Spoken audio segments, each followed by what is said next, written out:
Nous sommes le 17 mars 2022. Bonjour, bienvenue sur RTI 1, bienvenue dans le 13h. C'est au palais de la présidence de la République que le chef de l'État, Alassane Ouattara, a reçu hier Marcel Amontano, le tout nouveau secrétaire exécutif du Conseil de l'Entente, d'y être venu remercier le président de la République pour lui avoir renouvelé sa confiance en le nommant à ce haut poste de responsabilité. Atteindre l'égalité des sexes et l'autonomisation de toutes les femmes et filles dans le contexte des politiques et programmes relatifs au changement climatique, à l'environnement et à la réduction des risques de catastrophes, c'est le thème du message livré hier par le ministre de la Femme, de la Famille et de l'Enfant en marge des travaux de la 66e commission de la condition de la femme. Sa grâce, sa beauté, son élégance, son aisance à se tenir et à s'exprimer ont fait d'elle hier soir l'une des 3 plus belles femmes du monde. Olivia Yassé, Miss Côte d'Ivoire 2021, une seconde fois couronnée et cette fois au plus haut sommet, deuxième dauphine, Miss Monde 2022. C'était hier nuit à Porto Rico, une nuit agitée pour les Ivoiriens qui étaient tous derrière leur magnifique reine de beauté. On va tout de suite au palais de la présidence de la République où le chef de l'État a reçu hier Marcel Amontano, récemment nommé secrétaire exécutif du Conseil de l'Entente. Viviane Aïma a assisté pour nous à cette audience. On l'écoute.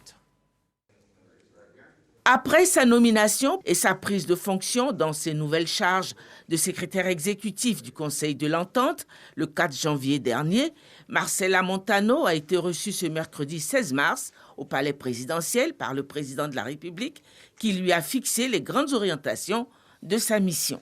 J'ai eu l'honneur d'être reçu par son Excellence M. Alassane Ouattara, le président de la République. Je l'ai remercié de m'avoir renouvelé sa confiance en me proposant à ses pairs chefs d'État de l'espace Entente en qualité de secrétaire exécutif du Conseil de l'Entente. Je le remercie également de tout le soutien qu'il m'a apporté depuis ma prise de fonction le 4 janvier. Je lui ai fait le point de la situation du Conseil de l'Entente. J'ai insisté sur le fait qu'il était important pour les présidents du Conseil de l'Entente d'avoir une concertation politique permanente et attirer l'attention du président qui m'en avait déjà parlé sur le poids du Conseil de l'Entente dans l'UEMOA et dans la CEDEAO. Le président de la République a insisté pour que nous fassions les réformes nécessaires pour rendre le Conseil de l'Entente plus visible dans le concert des institutions de la sous-région. Nous avons pris bonne note de ces orientations. Nous lui avons dit que nous y travaillons et que nous ferons des propositions à la conférence des chefs d'État que nous espérons voir se tenir cette année pour pérenniser cette institution modèle et mère du continent africain. Créé le 29 mai 1959, le Conseil de l'Entente reste à ce jour l'ancêtre de toutes les organisations sous-régionales ouest-africaines. Les pays fondateurs sont le Dahomey, actuel Bénin, la Haute-Volta, actuel Burkina Faso, la Côte d'Ivoire, le Niger. Le Togo a adhéré au Conseil de l'Entente en 1966. Le Premier ministre, lui, est depuis quelques jours en mission aux États-Unis. Hier, Patrick Hachi a été reçu au Congrès américain par le président de la Commission des Affaires étrangères du Congrès. Au cours de leurs échanges, il a été question de coopération entre la Côte d'Ivoire et les États-Unis d'Amérique, notamment sur les points de la sécurité et des investissements. Alexis Ouedraogo, notre envoyé spécial. Nouveau grand oral pour le Premier ministre en mission de travail à Washington. Invité du think tank Atlantic Council, Patrick Hachi présente la vision 2030 du gouvernement ivoirien qui anticipe sur les défis majeurs des prochaines années. Nous avons été très privilégiés à Atlantic Council de recevoir M. le Premier ministre Hachi. Il a été très clair et très ambitieux pour la Côte d'Ivoire. Je pense qu'il a impressionné ses interlocuteurs ici à Washington. Il a rencontré Secretary Blinken et les grandes organisations internationales de la Banque mondiale à Development Finance Corporation. Je crois qu'il est en train de mobiliser la communauté internationale et les business leaders pour soutenir l'économie ivoirienne à travers ce plan très ambitieux, Vision 2030. Et donc je ne peux que lui souhaiter plein succès dans cette entreprise difficile, mais en même temps tellement importante pour la nation ivoirienne.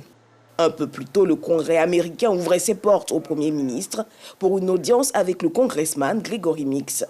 Ce qui était extrêmement important, c'est qu'ils étaient donc à Abidjan il y a quelques semaines de cela.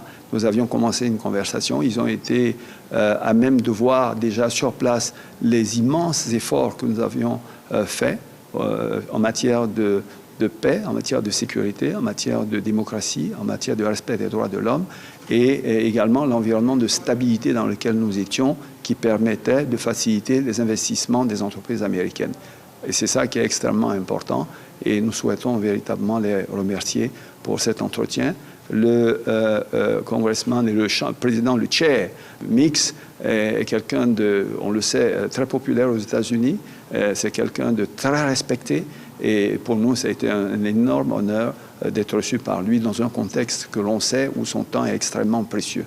Donc, on souhaite le remercier au nom du président de la République. Le président de la Commission des Affaires étrangères des États-Unis a pour sa part réaffirmé l'engagement de son pays aux côtés de la Côte d'Ivoire. The meeting was excellent. Along with Chairwoman Bass and Ranking Member Smith, it was talking about the great relationship. La réunion était excellente.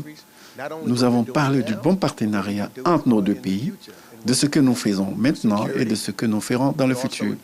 Travailler ensemble pour la sécurité, l'investissement dans les infrastructures, dans le secteur privé.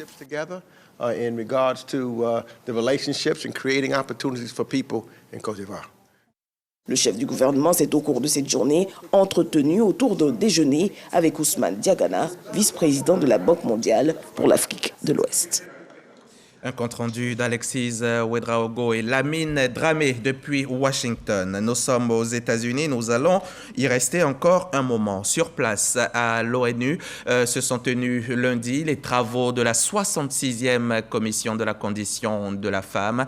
La ministre de la Femme, de la Famille et de l'Enfant, Nasseneba Touré, y a pris part et hier, elle a livré un message, le message du gouvernement au micro de notre autre envoyé spécial aux États-Unis, Ami Sissoko. 66e session de la condition de la femme à New York. Le message de la Côte d'Ivoire livré par Nasseneba Touré. Au siège des Nations Unies, la ministre de la Femme, de la Famille et de l'Enfant a mis en lumière les acquis et la politique en matière d'égalité des sexes et d'autonomisation des femmes et filles, notamment en termes de représentation de la femme aux postes électifs et de nomination, de protection contre les violences basées sur le genre, de violences domestiques et d'éducation. Sans oublier les acquis pour les femmes au niveau du mariage, de la succession, de la filiation du code du travail. Les femmes qui représentent 70% de la force de travail agricole et qui produisent 90% des denrées alimentaires sont prises en compte dans l'élaboration des politiques, des programmes et projets climatiques et environnementaux. J'en veux pour preuve les campagnes de sensibilisation et de plaidoyer menées par le gouvernement auprès des communautés avec l'appui des partenaires au développement pour une meilleure accessibilité des femmes à la terre. Nasseneba Touré n'a pas manqué de souligner également que pour favoriser la résilience des femmes face au réchauffement climatique, le gouvernement multiplie les stratégies. Entre autres, la mise en œuvre de protection contre les risques climatiques à travers la transmission vers une économie plus verte visant à réduire les émissions de gaz à effet de serre de 28% à l'horizon 2030 et la restauration des terres et forêts dégradées avec l'implication des communautés.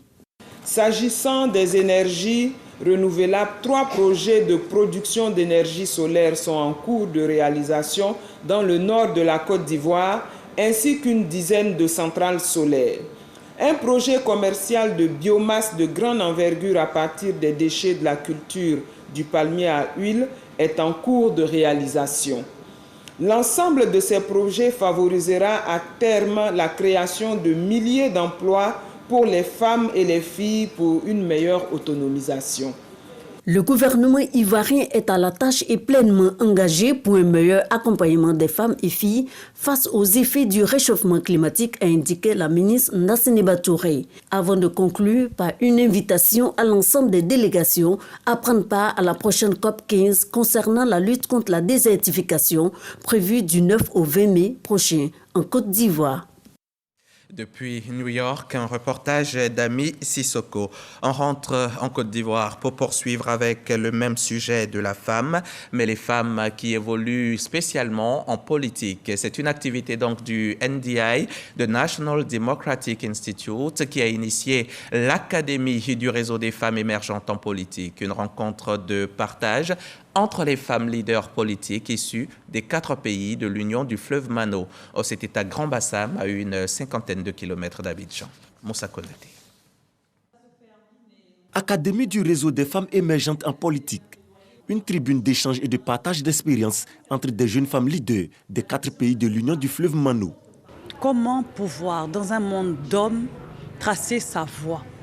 Comment apporter sa pierre à l'édifice de la construction de nos différents États? Comment contribuer au bien-être de nos nations? Nous allons nous retrouver pendant une semaine ici. Nous allons apprendre les unes des autres, des partages d'expériences. Il y a beaucoup de thèmes que nous allons développer, à savoir comment renforcer ses capacités en leadership et la communication politique. Donc je vais renforcer mes capacités dans ce programme également afin d'être une vraie femme leader. Nous voulons que nous, les femmes, puissions occuper les places qu'il faut, mais par la meilleure manière, en étant formées. 32 femmes venues de la Sierra Leone, de la Guinée, du Libéria et de la Côte d'Ivoire, soit 8 femmes par pays, prennent part à cette session de renforcement de capacités. Présente à la rencontre, la ministre Anne-Désirée Ouloto apporte ses encouragements. En politique, rien ne se donne sur un plateau d'argent. Il faut chercher soi-même, il faut se battre, il faut être courageuse, il faut être déterminée, il faut être constante et par-dessus tout, il faut faire des bons choix. Il faut avoir une vision. Il faut également faire preuve de beaucoup d'humilité pour apprendre. Faire preuve d'humilité pour chercher les expériences réussies. Faire preuve d'humilité pour se souvenir qu'en voulant être leader, en voulant faire de la politique, on veut se mettre au service des populations. Et la meilleure manière d'être au service des populations, c'est être dans la proximité de ces populations. L'Académie du réseau des femmes émergentes en politique est à sa 2e édition, initiée par le NDI, le National Democratic Institute. Elle vise l'amélioration de la représentativité féminine sur la scène politique et la promotion du leadership féminin. Autre lieu, autre formation, mais toujours à l'endroit des femmes. C'est une initiation à la préservation de l'environnement à la forêt du Banco. Comment promouvoir les parcs et réserves de Côte d'Ivoire par l'implication des femmes? Une idée de l'Association des femmes entrepreneurs du voyage et du tourisme. Les précisions de Patricia Omoitia et Andrea Kako. Cette sortie détente destinée aux femmes vise à promouvoir les sites touristiques de notre pays, particulièrement le parc national du Banco. Avec la promotion, la publicité, aujourd'hui, nous sommes vraiment très heureux de voir de plus en plus des Ivoiriens venir massivement, venir fréquenter leur parc national, leur forêt, venir passer de belles journées ici pour dire que aujourd'hui, le tourisme des natures commence à rentrer dans l'esprit des Ivoiriens. Allons au Banco. Ce concept de l'Association des femmes entrepreneurs du voyage et du tourisme a permis aux femmes de faire un parcours de 2 km dans la forêt. Plus de 700 espèces de végétaux sur 3474 hectares de forêt tropicale. On a eu à faire une randonnée de 2 km environ. On était un petit groupe de 50 personnes quand même, donc la randonnée s'est très bien passée. Le parcours est agréable. Mais par contre, on gagnerait à catégoriser un peu le profil des randonneurs.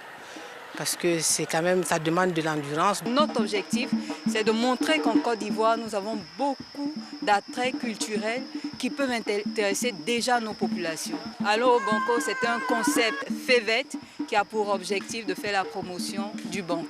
La forêt du Banco accueille fréquemment des manifestations sportives, écologiques, culturelles ou touristiques, comme des courses de VTT et des randonnées collectives. Particulièrement animé les week-ends, le parc national du Banco accueille quelques 20 000 visiteurs l'année. La présidente des femmes entrepreneurs du voyage et du tourisme a exhorté les participantes à faire la promotion de ce trésor écologique géré par l'Office ivoirien des parcs et réserves OIPR. Les femmes sont à l'honneur dans notre journal aujourd'hui. On en vient maintenant à cette conférence adressée encore aux femmes pour leur assurer une autonomisation à travers le numérique. Il s'est agi d'amener les femmes et les jeunes filles à pouvoir créer des activités génératrices de revenus en se servant du numérique. Walter Amadou Ouattara. Contribution de la femme dans le numérique pour le développement, c'est le thème qui mobilise ces femmes et ces étudiants. Tour à tour, les femmes ont partagé leur expérience en matière de leadership et d'entrepreneuriat au féminin. Selon elles, la maîtrise du numérique contribue fortement à l'autonomisation de la femme. Une opportunité pour la gente féminine de pouvoir faire reconnaître ses idées, accroître son activité et ses revenus. Et lorsqu'une personne vous dit que vous ne pouvez pas faire quelque chose, ne la croyez pas. Croyez en vous et faites tout pour atteindre vos objectifs en faisant un plan précis pour la femme. Prenant part à cette conférence, Touré Souleymane, par ailleurs conseiller du Premier ministre en charge de la jeunesse et du service civique et des questions politiques, a exhorté les femmes à fédérer leurs actions. Selon lui, l'idée serait de leur faciliter l'accès aux fonds octroyés par la Première Dame en vue de leur autonomisation. Condition sine qua non, s'intéresser au numérique pour pouvoir se former et développer leur business. Le président de la République, son Excellence Alassane Ouattara, a fait de la question de la promotion du genre une des priorités majeures de sa gouvernance. La femme doit marquer son passage, elle doit laisser des traces positivement. Les femmes ont plus d'aptitudes que nous, mais il faut une prise de conscience de ces aptitudes et une mise en valeur de leurs qualités pour qu'elles puissent jouer un rôle encore plus fort. Des panels et autres conférences ont permis aux femmes d'être instruites sur leurs droits et devoirs. Les différents chantiers réalisés par le président de la République en matière d'autonomisation de la femme ont été également présentés. D'ici à 2024, 3000 jeunes vont intégrer des petites et moyennes entreprises. C'est le principal terme de la convention qui a été signée cette semaine entre l'Agence Emploi Jeunes et le mouvement des PME. Une signature qui s'est faite dans le cadre du programme de renforcement du capital humain et de création d'emplois. Le reportage de Laure Goretti et Abou Sanogo. 3000 jeunes intégrés dans les petites et moyennes entreprises d'ici à 2024. Ce sont les retombées du programme de renforcement du capital humain et de création d'emplois au sein des PME. L'accès à des ressources adéquates ont été identifiés comme l'un des défis majeurs de nos PME dans les croissances. Et donc, pour nous, il était important, avec les différents ministères, notamment le ministère de la promotion des jeunes, de l'insertion et également le ministère de l'enseignement technique, de voir comment est-ce qu'on pouvait mettre en place un programme pour avoir des ressources adaptées aux besoins de nos PME. Le projet prévoit l'insertion de 500 jeunes cette année, 1000 jeunes en 2023 et 1500 jeunes en 2024, avec un taux de création réelle d'emploi de 70%. Mise en place en synergie avec le ministère de la promotion de la jeunesse, de l'insertion professionnelle et du service civique, le ministère de la promotion des PME, de l'artisanat et de la transformation du secteur informel et le ministère de l'enseignement technique, de la formation professionnelle et de l'apprentissage. Pour la période 2021-2024, avec le plan national de développement, c'est près de 5 millions d'emplois qui devront être créés. Et la contribution de ces emplois au niveau de l'emploi des jeunes est de 68%, c'est-à-dire que sur les 5 millions d'emplois qui doivent être générés par le plan national de développement, 3 450 000 devront l'être pour les jeunes. Donc pour nous, tous les jours, toutes les opportunités qui s'offrent à nous, 100, 200, 500, 1000, 3000, toutes ces opportunités sont importantes. La fonction publique ne peut pas absorber l'ensemble des jeunes formés dans nos écoles. Il est important aujourd'hui que le secteur privé puisse véritablement se développer et prendre le relais. D'ici à 2030, le gouvernement veut créer 8 millions d'emplois. Et pour cela, le chef de l'État, Alassane Ouattara, a inscrit l'emploi des jeunes et des femmes au cœur de l'action gouvernementale. De leur côté, l'Allemagne et le PNUD ont signé un mémorandum destiné à financer des projets en faveur des femmes et des jeunes impliqués dans les violences communautaires au nord de la Côte d'Ivoire. C'est un projet qui sera exécuté sur une période de 3 ans pour un montant de 2,7 milliards de francs CFA. Un projet donc pour tenter de renforcer les mécanismes de prévention des conflits. On en sait plus avec Lanciné Bakayoko. À travers ce mémorandum, le programme des Nations Unies pour le développement et l'Allemagne s'engagent à injecter 2,7 milliards de francs CFA dans les zones frontalières dans le nord de la Côte d'Ivoire. Ce projet vise à accroître la stabilité sociale et à renforcer l'inclusion socio-économique des jeunes et des femmes. Les incidents dans le nord de la Côte d'Ivoire, au Bénin, au Togo, démontrent la réalité du déplacement des activités de terrorisme du Sahel vers les pays côtiers du Golfe de Guinée. La menace est donc bien réelle et c'est maintenant qu'il faut agir. L'essentiel, c'est d'adresser les facteurs de fragilité dans les régions affectées et au plus vite, en créant de l'emploi et des sources de revenus, fournissant des infrastructures de base, renforçant la cohésion intermonétaire et la confiance entre l'État et les populations. Ce projet, aligné sur les priorités nationales décrites dans le PN2 2021-2025, est arrimé au PS Gouv 2, notamment dans ses composantes relatives à l'insertion des femmes et l'entrepreneuriat jeune. Cette initiative s'inscrit dans le prolongement des efforts du gouvernement pour renforcer les acquis socio-économiques enregistrés depuis 2012 et améliorer les conditions de vie des populations, notamment les plus vulnérables dans les zones rurales. Les 2,7 milliards de francs CFA seront échelonnés sur les 3 prochaines années. On va maintenant parler de santé, on va parler coronavirus.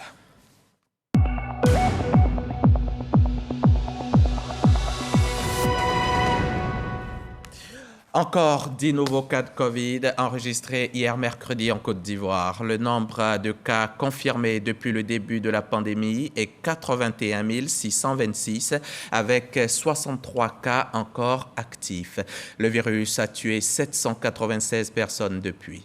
Les gestes barrières, vous les connaissez, il faut juste les appliquer pour vous protéger et protéger les autres. Et dans le cadre de cette lutte contre la pandémie de Covid, l'UNFPA, le Fonds des Nations Unies pour la population et la COICA, l'Agence coréenne de coopération internationale, ont offert des équipements de protection sanitaire au ministère de la Santé, en présence de notre reporter Jean-Marc Djadji. 8000 combinaisons et plus de 1000 gels hydroalcooliques dans l'enceinte de la nouvelle pharmacie de la santé publique. Un ensemble d'équipements de protection sanitaire qu'offre le Fonds des Nations Unies pour la population, UNFPA, et l'Agence coréenne de coopération internationale, COICA, au ministère de la Santé. Objectif, équiper le personnel médical afin de prévenir et prendre en charge les malades de la Covid-19. On a 10 millions de personnes qui sont vaccinées, donc il était vraiment nécessaire qu'on puisse poursuivre ces efforts pour la continuité des soins. C'est dans ce cadre que notre partenaire COICA, dans le cadre de l'accord tripartite que nous avons, l'UNFPA, ministère de la Santé et COICA, nous sommes venus soutenir le système de santé. Montant total de ces matériels médicaux, plus de 35 millions de francs CFA. Au vu du coup de pouce de ses partenaires, le ministère de la Santé affiche son optimisme. Pour nous, c'est très important que cette solidarité internationale soit présente lors des difficultés telles que cette pandémie qui est dans le monde entier. Aujourd'hui, les résultats que nous avons montrent que nous avons le bon choix. Et avec nos partenaires, le plan de riposte est mis en œuvre et marche très bien. Le ministère de la Santé, de l'Hygiène publique et de la couverture maladie universelle continue, quant à lui, d'activer son plan de riposte sanitaire contre la Covid-19. Il exhorte les personnes de plus de 18 ans à se faire vacciner. Ils sont au nombre de 150. Ils sont originaires de 8 pays d'Afrique et ils constituent la 32e promotion des élèves sous-officiers d'active qui rejoignent officiellement l'armée. Ils ont été présentés hier au drapeau à l'ENSOA de Bouaké, l'ENSOA, l'École nationale des sous-officiers d'active. Témoignage sur Corona de la station régionale RTI Bouaké. L'ENSOA, École nationale des sous-officiers d'active, continue sa mission de formation des nouvelles recrues pour la Grande Muette. 150 nouveaux élèves sous-officiers d'active de la 32e promotion sont présentés au drapeau. Une cérémonie qui marque la fin de la formation commune de base et l'intégration des jeunes soldats dans la grande famille militaire. Le commandant de l'ENSOA a rappelé que l'élaboration des stratégies de sécurité d'un pays est basée sur une formation de qualité de son armée. Il est important de relever que dans l'élaboration des stratégies de sécurité globale de nos États, la formation occupe une place de choix. C'est à travers les enseignements dispensés dans nos différentes écoles que nous nous enrichissons mutuellement des procédures et expériences propres à chaque État. Ces 150 nouvelles recrues sont issues de 8 nationalités africaines. Cette décision de nombreux pays de former leurs soldats en Côte d'Ivoire traduit la rigueur du travail réalisé à l'École nationale des sous-officiers d'Active. La 32e promotion est forte de 8 nationalités: Côte d'Ivoire, Burkina Faso, Cameroun, Congo, Gabon, Niger, Sénégal et Togo. C'est la première fois qu'autant de pays sont représentés au sein d'une même promotion dans notre école. Cela traduit la reconnaissance de ces pays frères de la rigueur du travail réalisé depuis plusieurs années à l'UNSOA. Le chef d'état-major général des armées était représenté par le commandant des écoles et centres de formation. Un défilé militaire a ponctué la cérémonie de présentation au drapeau de la 32e promotion des élèves sous-officiers d'Active.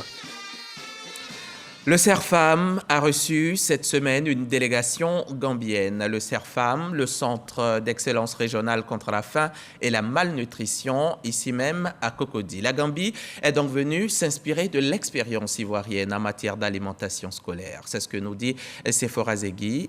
Voici son reportage. En Côte d'Ivoire, plus d'1 million d'écoliers ont accès à un repas chaud au sein des cantines scolaires.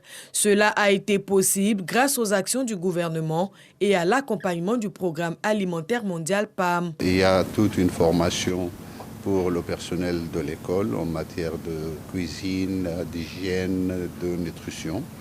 Et puis, il y a des groupements de femmes productrices qui fournissent aussi une partie de ce qu'ils produisent aux écoles. Le succès de l'alimentation scolaire dans le pays attire la curiosité de la Gambie. Une délégation forte de 5 membres est donc venue à l'école ivoirienne en la matière. We are here to learn more. Nous sommes ici en Côte d'Ivoire pour apprendre, parce que la Côte d'Ivoire pour nous est un modèle de résilience, car en effet, pendant la Covid-19, la Côte d'Ivoire a réussi à faire des progrès en termes de production. Né d'un partenariat entre la Côte d'Ivoire et le PAM, le Centre d'excellence régional contre la faim et la malnutrition CERFAM est disposé à partager les bonnes pratiques avec le pays hôte. Le CERFAM est un hub, ou on dit un catalyseur, comme une plateforme de gestion de bonnes connaissances. Pour ce faire, le CERFAM documente ce qui marche bien dans certains pays, des modèles en ce qui concerne la production, la réduction des pertes,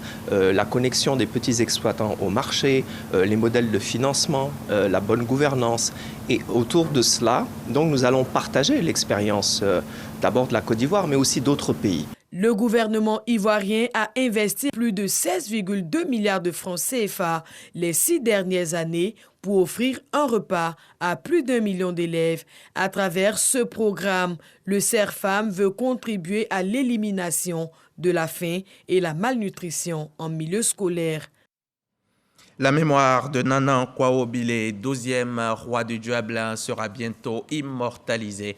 Les populations d'Agné-Bilécro ont décidé de construire une fondation à son honneur. La pose de la première pierre de cette fondation, dénommée Fondation Nana Kwaobile, a eu lieu cette semaine en présence du roi, le roi lui-même et le ministre du Tourisme et des Loisirs. La correspondance d'Herman Niamien. C'est en 1932 que Nana Kwaobile a accédé au trône. Décédé en 1982, il aura régné sur le royaume du Duablin pendant 50 ans. 50 ans au cours desquels l'ex-souverain a impacté positivement son peuple et la vie du royaume. Pour immortaliser ses œuvres, ses ayants droit ont décidé de bâtir une fondation à son nom pour promouvoir ses idéaux de développement et d'humanisme. La pose de la première pierre de la fondation Nana Kwaobile a eu lieu en présence du roi actuel du Duablin, Nana Tigori Niamé. La fondation Nana Kwaobile est un hommage à un roi qui a eu un impact sur cette population, sur cette région. Un roi qui a régné pendant 50 ans et qui était un roi visionnaire. Un roi qui tenait une importance pour le développement économique de la région. Donc le roi était, oui, effectivement, le dernier d'une fratrie de 9 enfants. Et le roi lui-même a eu 50 enfants, 50 naissances, et je suis le 50e. Le président de la fondation a précisé qu'au-delà de l'hommage, La Fondation Nana Kwaou Bilé aura pour objectif et mission de contribuer au développement et à la recherche constante du bien-être de la société, d'autonomiser et d'influencer la vie des femmes de la communauté et de donner à tous les enfants un accès sûr et fiable à l'éducation. De quoi réjouir le ministre du Tourisme et des Loisirs, parrain de la cérémonie. Nous avons connu Nana Kwablé et qui était un mythe pour nous autres. Mais dans cette cour, je dois reconnaître que bien de nos pensées ont été façonnées à partir d'ici. Et ne pas reconnaître que Nana Kwablé nous a façonnés, c'est faire fausse route. La pose de la première pierre de la Fondation Nana Kwaou Bilé a été marquée par une exposition de photos retraçant la vie du défunt roi. Nana Kwaou Bilé était le 12e roi du royaume du Guablé. C'est sous son règne qu'ont été construites la grande mosquée d'Aïn-Blekou et la première grande église catholique de la ville. La Côte d'Ivoire est sur le toit du monde en matière de beauté. Notre Olivia Yassé est la 3e plus belle femme de toute la planète. Elle était parmi les favorites et c'est la première fois qu'une Ivoirienne atteint ce stade de la compétition. Olivia Yassé, c'est donc Miss Côte d'Ivoire 2021. C'est cette jeune fille de 23 ans, pleine de charme, de beauté, de grâce, d'entrain et de prestance. Cette jeune fille souriante, enthousiaste, qui s'exprime dans un anglais soigné, sans accent. Celle qui est 2e dauphine à Miss Monde et qui fait aujourd'hui la fierté du peuple ivoirien. Comme le dirait quelqu'un, c'est parce que c'est Côte d'Ivoire. Sinon, Olivia Yassé, c'est la plus belle du monde. On va au Mali. Ils sont tous arrivés à Gao dès mardi 15 mars dans la soirée où, mercredi, le ministre malien de la Réconciliation nationale, le colonel Ismaël Ouagué, et les groupes armés du Nord, signataires de l'accord de paix de 2015, ont effectué de premières consultations mercredi, mais la réunion ne se terminera que ce jeudi 17 mars. Objectif, finaliser l'accord de principe signé à Rome début février et remettre l'accord de paix sur les rails alors que son application, déjà laborieuse depuis sa signature, est aujourd'hui carrément menacée. Bon appétit à vous tous qui êtes à table et à demain, 13h.